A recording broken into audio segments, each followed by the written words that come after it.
తండ్రియైన దేవుని నుండియు ప్రభువైన యేసుక్రీస్తు నుండియు కృపాసమాధానములు మీకు కలుగునుగాక.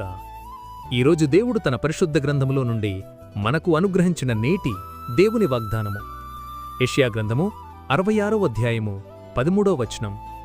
ఒకని తల్లి వానిని ఆదరించున్నట్లు నేను మిమ్మును ఆదరించదను అని దేవుడిరోజు మనతో మాట్లాడుతున్నాడు. నా ప్రియ క్రైస్తవ సహోదరి సహోదరులారా, కన్నబిడ్డలంటే తల్లికి చాలా ప్రేమ ఉంటుంది. నిజమైన తల్లి ప్రేమలో ఒక ప్రత్యేకత ఏమిటంటే, తన కొడుకు లేదా కూతురు యొక్క రూపంతో, తెలివితేటలతో, సామర్థ్యాలతో, మంచితనముతో తిరిగి వాళ్ళు చూపించే ప్రేమతో సంబంధముండదు. అందుకే తల్లి ప్రేమ చాలా గొప్పది. ఇజ్రాయేలీలు తమ ప్రాణాలకు, ఉనికికి కారణమైన దేవుని మాటనే లెక్క చేయకుండా ప్రవర్తించినా దేవుడు వారికి దేవుడు కాకుండా పోలేదు, ప్రేమను చూపడం మానలేదు.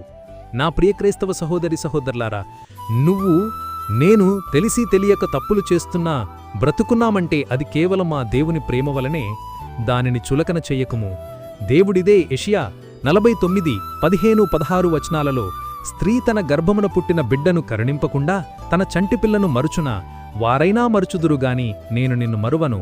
చూడుము, నా ఎరచేతుల మీదనే నిన్ను చెక్కియున్నాను, నీ ప్రాకారములు నిత్యమూ నా ఎదుట నున్నవి అని దేవుడు ఎంతో స్పష్టంగా ఆయనకు మనపై ఉన్న అపారమైన ప్రేమ గురించి, తన బిడ్డలమైన మనపై గల ఆయన వాత్సల్యము గురించి తెలియజేస్తున్నాడు.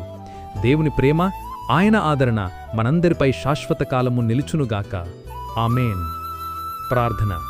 మహాపరిశుద్ధుడువైన మా దేవా, దయగల మా తండ్రి, నేడు మీరు మాకు అనుగ్రహించిన ఇట్టి వాగ్దానాన్ని బట్టి ముందుగా మీకు వేలాదిగా స్తోత్రములు చెల్లిస్తున్నాను.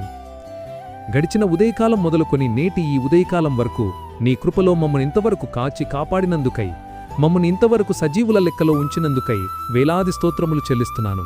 ఈరోజు మేము చేయబోతున్న పనులన్నింటిలోనూ, మా రాకపోకల్లోనూ మీరు మాకు తోడుగా ఉండండి. ప్రతి విధమైన దుష్టు నిబంధకాల నుండి మమ్మల్ని విడిపించండి. ప్రతి విధమైన వ్యాధి, బాధ, బలహీనతల నుండి విడిపించి సంపూర్ణ స్వస్థత అనుగ్రహించమని ప్రార్థిస్తున్నాను. ప్రతి ఒక్కరి కుటుంబాల్లో ఆర్థిక ఇబ్బందుల నుండి లేవనెత్తి క్షేమాభివృద్ధిని దయచేయమని నజరేయుడైన యేసయ్య నామంలో ప్రార్థించి వేడుకొనుచున్నాను పరలోక పరమ తండ్రి.